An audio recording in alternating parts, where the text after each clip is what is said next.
ঝিনাইদহ শৈলকুপায় ডাল বোঝাই ট্রাক নিয়ন্ত্রণ হারিয়ে ব্রিজের রেলিং ভেঙে নদীতে পড়ে যায়। এ ঘটনায় দুজনের লাশ উদ্ধার করেছে ফায়ার সার্ভিস। শনিবার রাত 1টার দিকে ঝিনাইদহ কুষ্টিয়া মহাসড়কের গারাগঞ্জ এলাকার বড়দাহ পুরাতন ব্রিজে এ ঘটনা ঘটে। পুলিশ ও স্থানীয়রা জানায়, রাতে যশোর থেকে একটি ডাল বোঝাই ট্রাক পাবনা যাচ্ছিল। রাত 1টার দিকে গারাগঞ্জ এলাকায় বড়দাহ পুরাতন ব্রিজের উপরে এলে নিয়ন্ত্রণ হারিয়ে রেলিং ভেঙে কুমার নদে পড়ে যায় ট্রাকটি। খবর পেয়ে শৈলকুপা ও ঝিনাইদহ ফায়ার সার্ভিসের দুটি ইউনিট উদ্ধার কাজ শুরু করে।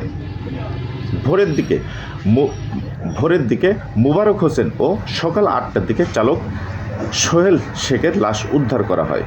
তাদের বাড়ি পাবনা সদর উপজেলার গাজা মানিককুণ্ডা গ্রামে। আমরা শৈলকুপা ফায়ার স্টেশনে রাত্র 12টা 45 মিনিটের সময় সংবাদ পাই যে বড়দা ব্রিজে একটি ট্রাক, একটা লোড ট্রাক বড়দা ব্রিজ থেকে রেলিং ভেঙে কুমার নদে পড়ে গেছে। তাৎক্ষণিকভাবে আমাদের ফায়ার সার্ভিস থেকে শৈলকুপা ফায়ার স্টেশন থেকে 2টা ইউনিট দ্রুত ঘটনাস্থলে আসে। এসে আমরা দেখতে পাই ঘটনার সত্যতা, যে হ্যাঁ সঠিক, যে এখানে একটি ডাল বোঝাই ট্রাক, পুরাতন যে ব্রিজটা আছে, পাশে একটি নতুন ব্রিজ, তার পাশে পুরাতন ব্রিজ, এই পুরাতন ব্রিজের রেলিং ভেঙে নদীতে পড়ে গিয়েছে। তাৎক্ষণিকভাবে আমাদের উদ্ধার কার্যক্রম শুরু হয় এবং একই সাথে আমাদের ঝিনাইদহ ফায়ার স্টেশন থেকেও একটি ইউনিট ঘটনাস্থলে আসে। এখানে প্রথমত আমরা এমন একটা পরিস্থিতিতে ট্রাকটা পড়েছে যে সেখানে উপর থেকে পড়ে দুমড়ে মুচড়ে গিয়েছে, একটা জটিল পরিস্থিতি ছিল। সেখান থেকে আমরা আপ্রাণ চেষ্টা করে একজন মৃত ব্যক্তিকে উদ্ধার করি এবং পরবর্তীতে উদ্ধার কার্যক্রম চলতে থাকে।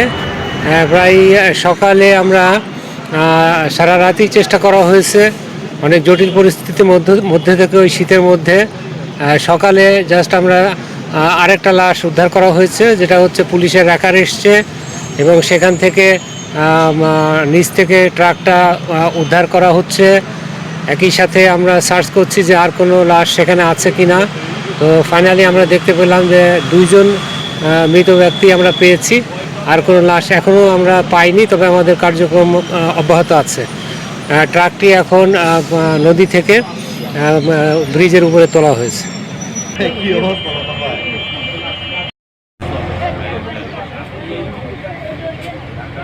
চালকের একটা ছবি তুলে নিয়ে আসে।